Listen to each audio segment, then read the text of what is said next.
Premièrement, je tiens à remercier la paroisse de Aulnay-sous-Bois pour cette invitation. Je tiens à remercier tous les organisateurs et je sais que notre chargé Papa il aimé qui puisse prendre part aussi à ce grand culte et cette nuit des prophètes. Alors, le thème qui nous a été donné en ce jour, c'est « Si l'homme est à l'image de Dieu, la femme est à l'image de qui ?» Alors, c'est un thème qui est, à première vue, très, très, très parlant. Mais je pense qu'au fond de nos cœurs, nous avons déjà une bribe de réponse. Parce que quand on se pose la question, quand Dieu a créé l'homme, est-ce que au moment de sa création, il a créé une hiérarchie entre les hommes et les femmes? Est-ce que au moment de sa création, le Père, notre Créateur, n'a-t-il pas créé une harmonie pure et parfaite? Car le livre de Genèse nous dit que l'Éternel a créé son monde dans la perfection la plus parfaite. Et elle nous dit que le 7e jour, l'Éternel se reposa et contempla sa création. Alors, beaucoup de chrétiens, beaucoup d'hommes et de femmes, lorsqu'on lit les Écritures, pensent que l'homme égale l'image de Dieu et que la femme égale l'image de l'homme. Mais quand on regarde de plus près, on se rend compte que l'homme et la femme représentent ensemble la création pure et parfaite de Dieu. La femme n'est pas l'image de l'homme, à proprement parler, mais elle est l'image de Dieu.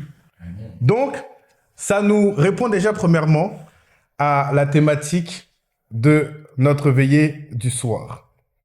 Mais la femme aussi nous révèle le livre de Genèse 1.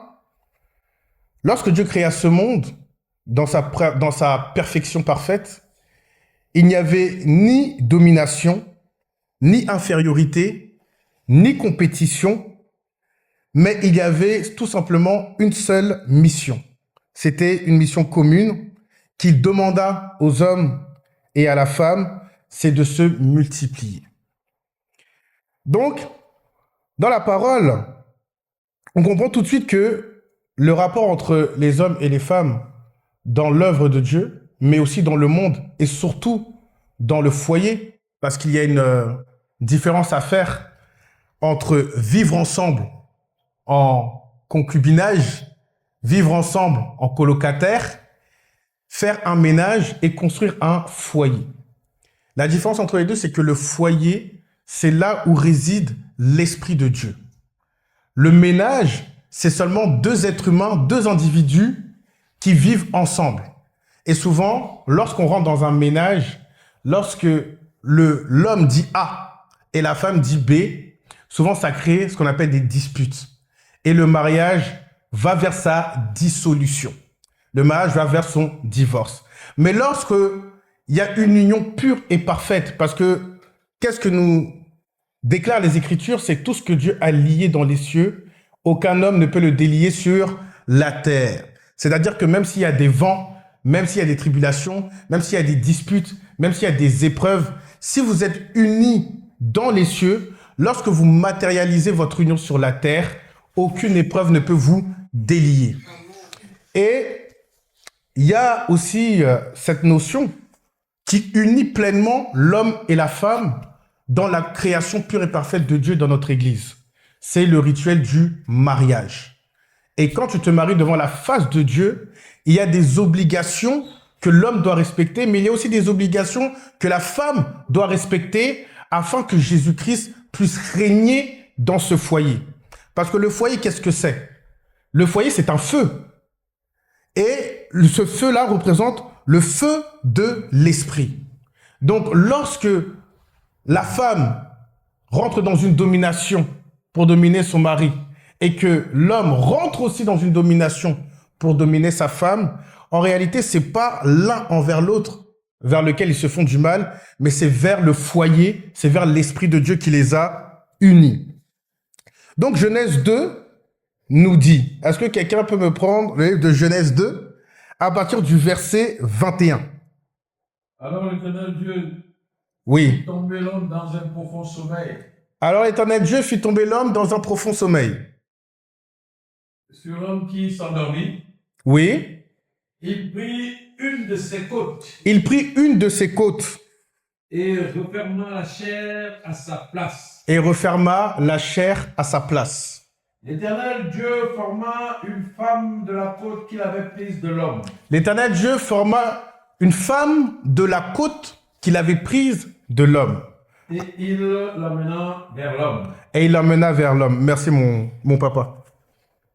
Donc l'Éternel Dieu prit une côte qu'il avait prise à l'homme et il créa la femme. Mais pourquoi l'Éternel n'a-t-il pas pris le pied? Pourquoi l'Éternel n'a-t-il pas... Il aurait pu prendre la tête. Il aurait même pu être, on peut dire, un Dieu un peu plus romanesque et romantique et dire, il prend du cœur. Mais il a pris de la côte. Alors, la côte, dans l'anatomie, c'est aussi une partie du corps qui est très importante. Parce que la côte protège le cœur.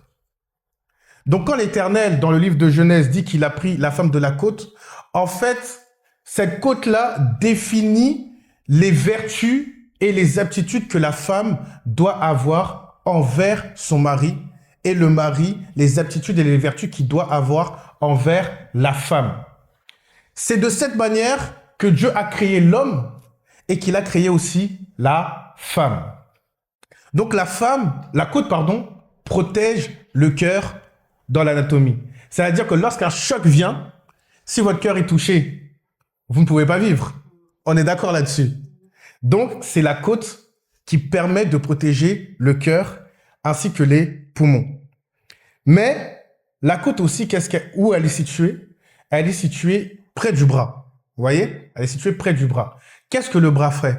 Le bras, spirituellement, c'est l'anatomie qui va montrer la direction. C'est le bras qui va conseiller. C'est le bras qui va dire, ah, il faut aller à gauche, ah, il faut aller à droite. Donc, qu'est-ce que l'Éternel veut nous faire comprendre aussi? C'est que même lorsque l'homme marche avec la femme, l'Éternel a donné des vertus et des dons à la femme, notamment le don de conseil. C'est-à-dire que lorsque l'homme est perdu dans une décision, lorsqu'il ne sait pas par où marcher, l'Éternel lui a mis une femme afin que les deux fassent un et que la direction et le conseil qui va sortir de la bouche de cette femme puisse leur permettre de rentrer dans cette destinée christique. Et la côte aussi est un endroit important parce que si je perds ma jambe gauche, et qu'il me reste ma jambe droite, est-ce que je ne peux pas me tenir debout? Je peux me tenir debout. Si je perds mon bras gauche et que j'ai toujours mon bras droit, est-ce que je ne peux pas utiliser mon bras droit? Je peux aussi me tenir debout. Mais si je perds ma côte gauche et que je garde ma côte droite, est-ce que je peux me tenir debout? Non. Je peux pas me tenir debout. Si je perds aussi ma côte gauche et que je garde ma côte droite, je ne peux pas me tenir debout. Donc c'est aussi derrière cette anatomie, l'Éternel, dans sa parole, dans le livre de Genèse, veut nous pousser à la réflexion pour nous faire comprendre quel est le rôle de la femme vertueuse, quel est le rôle de la femme spirituelle, quelle est la femme qui marche selon les voies de Dieu. Mais pas seulement pour la femme, parce que l'homme aussi doit prendre conscience de ce rôle-là. Et il doit, à la même image de la femme, protéger aussi sa femme. Parce que lorsqu'il se détourne de sa femme, qu'il la délaisse, qu'il la répudie, qu'il lui met du mal dans son cœur. Parce qu'il faut savoir que le cœur de la femme est très puissant. C'est pour ça que c'est elle, dans notre église, qui fait la prière de combat. Parce que celles qui ont d'abord reconnu que Christ était ressuscité, la parole nous indique que c'est les femmes. Celles qui ont pleuré lorsqu'il était crucifié au pied du Christ, jusqu'à ce qu'il pousse son dernier souffle, ce sont les femmes. Donc, une femme, lorsque l'Éternel l'utilise, ça va être une femme extrêmement puissante. Mais elle est là aussi pour que le foyer et l'homme puissent se tenir droit. Au même titre que lorsqu'on nous retire une côte, notre corps ne peut pas tenir. Donc, en revanche, la femme n'est pas... Si l'Éternel l'a pris de la côte et qu'il n'a pas pris de la tête, c'est pour aussi faire comprendre que la femme n'est pas là pour dominer. Ce que je suis en train de dire, c'est pas pour dire que la femme n'a pas son mot à dire. Attention.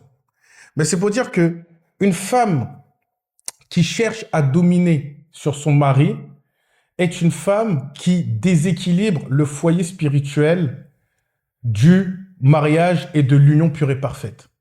Parce que l'Éternel a créé une sorte d'harmonie, une sorte d'équilibre. Et même quand vous venez dans le Saint-Top révélé par Papa Oshofa, vous voyez que les hommes sont d'un côté et les femmes aussi sont de l'autre côté. Donc ça crée l'harmonie. Et donc, quand la femme maintenant se lève, lorsque le mari dit quelque chose et qu'elle veut crier sur son mari ou qu'elle veut donner une direction qui n'est pas en accord avec le mari, cela peut créer totalement un grand déséquilibre spirituel.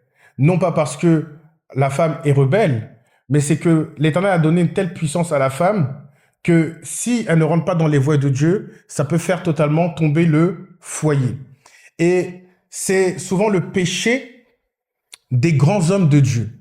C'est-à-dire que souvent, on se dit que lorsqu'on est touché par l'onction et que Dieu nous choisit, on a souvent la clairaudience, la clairvoyance, la perception des choses, parce que l'Éternel nous a dotés des saints dons. Mais lorsqu'on se penche dans les Écritures, on voit que tous les grands hommes sont tombés parce qu'ils se sont mis face à des femmes qui n'avaient pas ces qualités-là. Donc, le psaume 51 qu'on récite tous les dimanches pour la rémission des péchés, il a été écrit dans un contexte particulier, parce que l'Éternel a frappé David, parce qu'il avait commis l'adultère avec une femme. On connaît tous ce récit-là. Si quelqu'un ne connaît pas, qu'il me dise. Hein. Les mamans, vous connaissez? Vous connaissez? Donc, c'est parce que David a fait ce péché-là. Il a commis l'adultère et a envoyé Uri se faire tuer. Et donc, l'Éternel ne l'a pas laissé impuni. Donc, dans cette miséricorde et dans cette rémission des péchés, David a conçu le psaume 51 que nous lisons. Mais c'est pas la seule histoire. Il y a aussi une autre histoire qu'on retrouve dans le livre de Juges avec Samson. Samson qui était doté d'une grande onction et d'une force parce qu'il devait délivrer le peuple opprimé par le peuple captif, par les oppresseurs qui étaient les pharisiens. Mais l'histoire nous dit que Samson est tombé amoureux d'une femme étrangère. Cette femme étrangère-là, c'est quand la parole nous dit que c'est une femme étrangère, ça ne veut pas forcément dire que cette femme n'est pas de la même ethnie que Samson. Ça veut tout simplement dire que cette femme ne reconnaissait pas le Dieu de Samson. Donc les deux, en fait, n'étaient pas dans la même onction, n'étaient pas dans la même direction. Dans la création pure et parfaite de Dieu, les deux n'étaient pas unis. Et donc c'est comme ça que Samson a perdu la mission et la destinée que Dieu lui avait donnée. Et donc, lorsque cette femme est venue pour lui dire « Dis-moi quel est ton secret ?» Parce que ce secret-là, c'était pas seulement un secret de polichinelle. C'est pas un secret que je dis avec un homme. C'est un contrat qui est fait avec Dieu. C'est une alliance, c'est le secret de ta destinée. Et vous voyez, notre église est tellement bien faite. C'est pour ça que Papa Oshofa est un grand homme de Dieu. Parce que quand il a révélé cette église-là, il a révélé aussi ce qu'on appelle la sortie d'enfant, le 8e jour. Et c'est pendant la sortie d'enfant, le 8e jour, qu'est révélée la destinée de l'enfant, le secret de l'enfant, pour qu'il puisse rentrer. Mais Samson, qu'est-ce qu'il a fait quand il est tombé face à cette femme? Il a perdu toute sa lucidité spirituelle. Et quand il a perdu sa lucidité spirituelle, il a trahi le secret qu'il avait bâti avec son Dieu. Il a vendu ce secret-là pour le donner à une femme étrangère.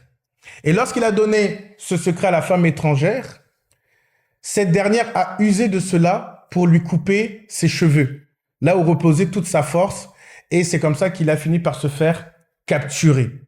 Donc, qu'est-ce que cet enseignement nous dit? Que oui, la femme est à l'image de Dieu. Donc, elle a aussi une très, très grande responsabilité. Mais ça nous apprend aussi que les hommes, qui sont des hommes de Dieu, qui connaissent les voies de Dieu, doivent être aussi vigilants face aux femmes qui peuvent les détourner de leur voie. Et des fois, c'est très subtil. Il y a certains hommes qui étaient promis à des grands avenirs. Lorsqu'ils se sont mariés à une femme, ils ont complètement oublié leur Dieu. Il y a certains hommes, quand ils étaient dans le célibat, ils étaient des fervents ouvriers de Dieu. On les voyait, l'esprit les utilisait. Et dès qu'ils ont eu un enfant, dès qu'ils sont rentrés dans le mariage, on ne les a plus revus. Parce qu'ils ont idéalisé le mariage comme un but de vie. Alors que c'est l'Éternel qui emmène au mariage. Parce que le mariage est un bon trésor. Mais le mariage est un bon trésor que lorsque l'Éternel a mis son aval et que c'est un mariage d'union, que c'est un mariage parfait, que c'est un mariage uni par Dieu. Parce qu'il y a une différence entre le mariage uni par les hommes et le mariage uni par Dieu. Quand c'est un mariage uni par Dieu, en fait, l'assemblage de l'homme et de la femme, ensemble, ils font le corps du Christ. C'est-à-dire que lorsqu'on les voit marcher ensemble, on voit pleinement qu'il y a une puissance christique qui marche avec ce mariage-là. Et souvent, lorsque le mariage, l'homme et la femme d'esprit sont ensemble et qu'ensemble ils forment le corps du Christ, c'est souvent, ils mettent au monde des enfants consacrés. Ils mettent au monde des enfants sanctifiés. Ils mettent au monde des enfants qui sont à l'image du Fils, qui est Jésus. Parce qu'ensemble, ils représentent la création pure et parfaite du Dieu créateur. Donc, ça nous montre encore pleinement que si Dieu a créé l'homme, de quelle image ou qui a créé la femme, on se rend compte que c'est finalement Dieu lui-même qui a créé la femme. Donc, le livre de Genèse 3 aussi nous révèle aussi un mystère au verset 16. Est-ce que quelqu'un peut me prendre la lecture? Il dit à la femme, Oui. j'augmenterai la souffrance de tes grossesses. Oui, à partir du verset 16? Genèse 3, non? Oui. Oui, là je suis au verset 16. Ok. Il dit à la femme, Oui. j'augmenterai la souffrance de tes grossesses. Oui. Tu enfanteras avec douleur. Oui. Et tes désirs se porteront vers ton mari. Oui. Mais il dominera sur toi. Oui. Il dit à l'homme, Oui. puisque tu as écouté la voix de ta femme, Oui. et que tu as mangé de l'arbre au sujet duquel je t'avais donné cet ordre, Oui. tu n'en mangeras point. Oui. Le sol sera maudit à cause de toi. Merci. Mon devancier, est-ce que tu peux reprendre au verset 16, si je dis pas de bêtises? Il dit à la femme, Oui. j'augmenterai la souffrance de tes grossesses. J'augmenterai la souffrance de tes grossesses, oui. Tu enfanteras avec douleur. Tu enfanteras avec douleur, oui. Et tes désirs se porteront vers ton mari. Oui. Mais il dominera sur toi. Merci. C'est là où je voulais en venir. Mais tes désirs se porteront vers ton mari. Mais il dominera sur toi. Donc ça, c'est un passage capital. Parce que lorsque l'Éternel ordonne cela, en réalité, on se rend compte que c'est une altération due à sa perfection. Parce que lorsqu'il a créé le jardin d'Éden était parfait. Et il y a mis Adam et Ève. Mais qu'est-ce qu'Adam et Ève ont fait? Ils ont péché contre le Père en mangeant du fruit de l'arbre défendu. Et donc, on se rend compte que lorsque l'Éternel parle à la femme et lui dit « Tes désirs se porteront vers ton mari, mais il dominera sur toi », ceci est une conséquence due au péché. Ceci est une conséquence due au péché parce que c'est la femme que Dieu a mis aux côtés de Adam qui l'a porté vers ce péché de manger de l'arbre défendu. Donc la domination qui est soulignée dans ce verset est le résultat tout simplement de la chute. Pas du plan originel, mais de la chute de Adam et Ève parce qu'ils ont désobéit. Et c'est de cette ordonnance-là que la femme, à partir de là, va subir constamment lorsqu'elle n'est pas dans les voies de Dieu. Si vous regardez autour de vous, lorsque vous voyez une femme, une de vos copines, de vos amis, de vos fréquentations, qui rentre souvent dans une relation avec un homme, à chaque fois, elle va vous appeler en pleurant. À chaque fois, elle aura toujours une histoire rocambolesque à raconter. Oh, si tu sais ce qu'il m'a fait, je souffre avec lui, mais elle reste captive dans cette relation. Parce que c'est une loi que l'Éternel a mis sur la tête de la femme depuis cet acte de Genèse 3, verset 16, lorsqu'elle a emmené Adam vers l'arbre défendu. Mais qu'est-ce que l'Éternel veut de la femme aujourd'hui? Qu'elle redevienne à l'image originelle, c'est-à-dire la création pure et parfaite, à l'image de l'homme et à l'image de la femme.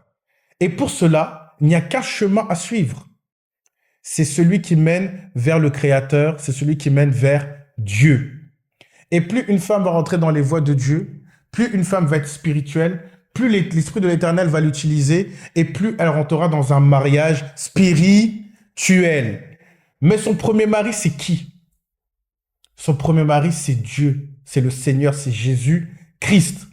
Et en Jésus-Christ, elle obtiendra un mari à son image. Mais souvent, quand nous sommes dans les assemblées, les femmes, parce qu'elles ont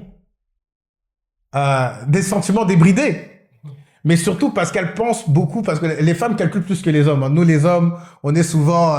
voilà. Mais les femmes calculent plus que les hommes parce qu'elles se disent « Ah, j'ai tel âge. Ah, mon enfant. Ah, mon mariage. Qu'est-ce que les gens vont dire de moi? Ah, la honte est sur moi. » Donc, le premier va-nu-pied qui va arriver, elle va le prendre pour l'emmener au mariage pour souffrir.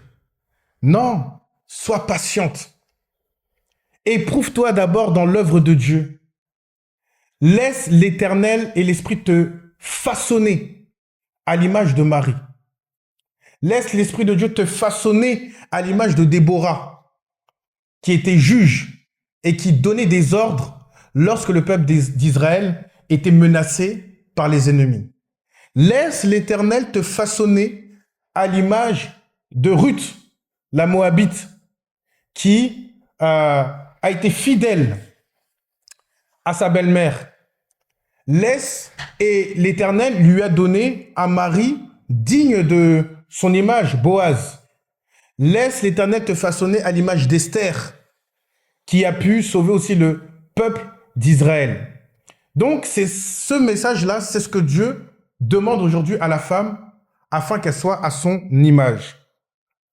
Donc, on peut dire que le péché a brisé l'harmonie, mais ce n'est pas une fin en soi. L'Éternel demande tout simplement la restauration de la femme dans ses voies, dans son foyer, dans son église et dans le monde. Parce que il n'y a plus ni homme ni femme. Que nous dit le livre de Galates 3, verset 28, s'il vous plaît.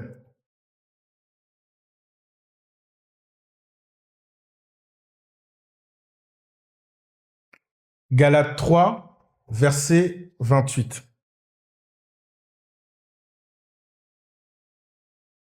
Il n'y a plus ni juif, Il n'y a plus ni juif, ni non-juif. ni non-juif. Il n'y a plus ni esclave, Il n'y a plus ni esclave, ni libre. ni libre. Il n'y a plus ni homme ni femme. Il n'y a plus ni homme ni femme, Car vous êtes tous un en Jésus-Christ. car vous êtes tous un en Jésus-Christ. Il n'y a plus ni homme, il n'y a plus ni femme. Cela veut dire quoi? Cela veut dire que la polarité entre l'homme et la femme, au dernier jour, il n'y aura plus.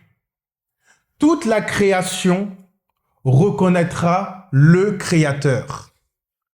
Et donc, dans le salut, on comprend que l'homme et la femme, s'il n'y a plus homme, il n'y a plus femme, l'homme et la femme ont la même valeur devant Dieu. L'homme et la femme portent le même héritage, qui est le salut. L'homme et la femme sont donc dotés du même esprit. le Saint-Esprit, le seul héritage que le Fils est venu nous accorder lorsqu'il allait sur la croix. Amen. Et à partir de cela, comme le Christ nous a donné cet héritage lorsque nous l'avons reconnu comme Dieu et comme Sauveur, c'est par ce même canal que la femme et l'homme peuvent accéder au Père. Donc, la différence de rôle peut effectivement exister, mais la différence de valeur n'existe pas. Donc, la valeur entre... Si, ma sœur, si un homme vient te dire que tu n'as pas de valeur, c'est que c'est un menteur. Ma maman, si un homme vient te dire que tu n'as pas de valeur, c'est que c'est un menteur. Mon papa, si une femme vient te dire que tu n'as pas de valeur, c'est que c'est une menteuse. Parce que, devant Dieu, vous êtes tous ses enfants, nous sommes tous ses enfants, hommes ou femmes, nous avons tous la même valeur. En revanche, l'Éternel a établi un ordre avec des rôles bien définis. Et donc, Dieu se révèle aussi à travers la féminité. Et que nous dit le livre de Jean 4, verset 24 ?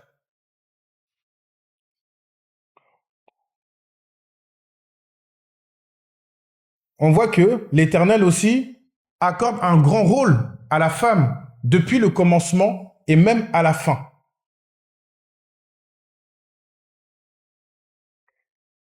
Jean 4, verset 24. Dieu est esprit. Dieu est esprit, oui. Et il faut que ceux qui l'adorent Et il faut que ceux qui l'adorent, l'adorent en esprit et en vérité. amen. Oui.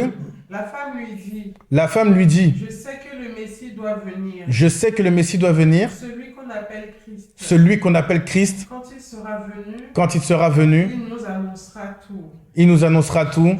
Jésus lui dit, Jésus lui dit, je le suis, moi qui te parle. je le suis, moi qui te parle. Merci, ma sœur. Donc, vous voyez que même là encore, c'est la femme qui connaissait déjà la mission du Christ. Et c'est Jésus qui lui dit, mais c'est moi qui suis au-devant de toi.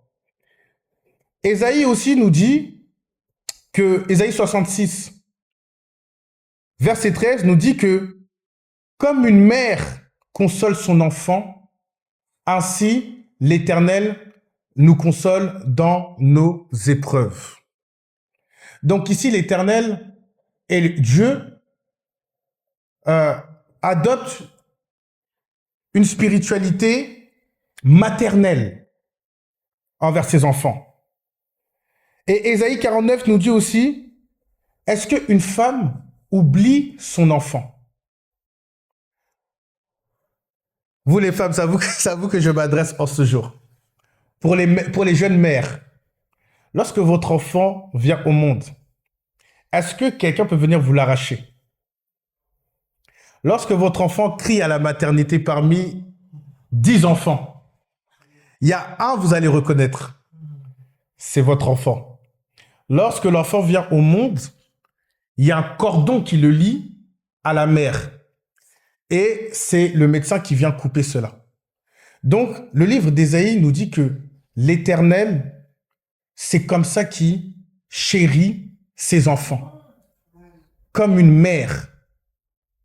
C'est comme une mère. Souvent, on a tendance à dire que oui, l'Éternel nous parle comme un père. Oui, il est le père. Il nous parle comme une père, mais il nous parle aussi comme une mère. Et dans notre église aussi, il a donné sa place à la féminité. Parce que la prière qui vient clôturer le rituel, c'est la dernière prière qui est portée par la femme. Et souvent, elle est portée par la maman la plus gradée. C'est ce qu'on nous enseigne.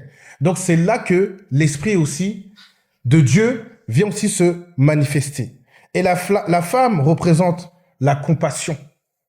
Elle représente la capacité aussi de porter la vie. Ce que nous, les hommes, nous ne pouvons pas faire. Elle représente aussi la sensibilité relationnelle et la consolation. Donc, pour répondre à la thématique, aujourd'hui, je pense que nous savons pertinemment que l'Éternel a vraiment créé la femme à son image. Amen.